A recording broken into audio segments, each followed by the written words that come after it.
Last week we kicked it off with you, a big weight loss challenge for a celebrity here in town, Alicia Gwynn, Tony's wife.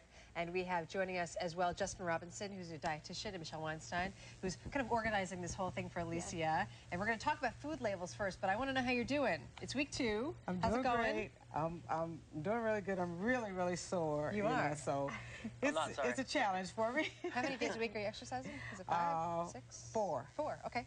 4 to 5. Michelle, what's going on? What's the focus right now?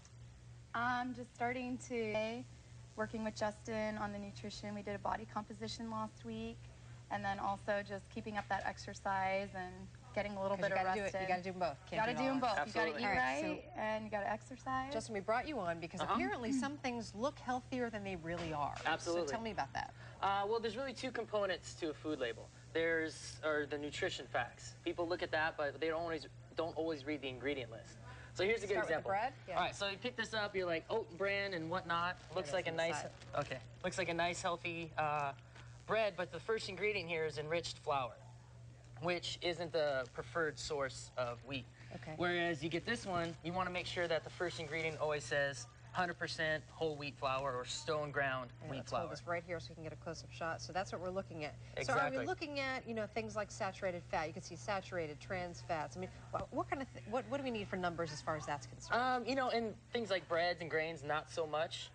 But saturated fat, you always want to keep that, if you know your whole calorie level, less than 10% of calories from your... Tell us about some other things we have here. All right. What's good, what's not. All right, so you go to the store, and so I picked up the pumpkin pie since we're around Thanksgiving time. And again, people look at this low-fat yogurt. Looks like a relatively healthy snack. However, if we look at the ingredient list, 170 calories, and let's see how much sugar, 28 grams of sugar. So it's not that it's horrible for you, but right next to it on the shelf, you have something that's roughly half the calories. And that's just the light version. And this is the light version. So we're looking to cut down calories, obviously, and we're looking to cut down fat percentages. What are some other examples of something that may look good, but it's not? Okay, we'll go with some of the different bars that we have here. And again, so people, the first thing they usually do is, how many grams of carbohydrate, how many grams of fat, whatnot. But what we really need to do, though, is read the ingredient list. And you need to take that fold up. See, a lot of folks don't do that. They just look at they don't pick up the fold and look at the ingredients. You really have to decide which ones are glorified candy bars and which ones are truly... the first ingredient here is the chocolatey coating. Right. And it's sugar. And palm kernel oil, which is a saturated fat. All right, not so good. And that's not great. And then you got a better option, though, here? We do have a couple better options. Show me. What do you got? We have a bonk breaker bar here, which is probably the best tasting, one of the best tasting bars you'll ever have.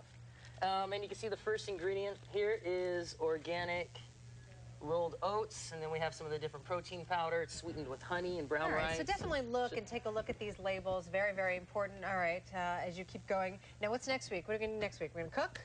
We're going to cook a healthy Thanksgiving meal and show you different ingredient substitutes that you can do for maybe like cauliflower, mashed potatoes, stuffing, but made with Do I have to take the bread. marshmallows off my sweet potatoes? That's all I need to know. Do I have to take them off? Maybe just take out some of the butter. They can have the marshmallows, we'll take out the butter. All right, thank you guys. Michelle and Justin and Alicia. We'll check in with you next week. Say how you're doing.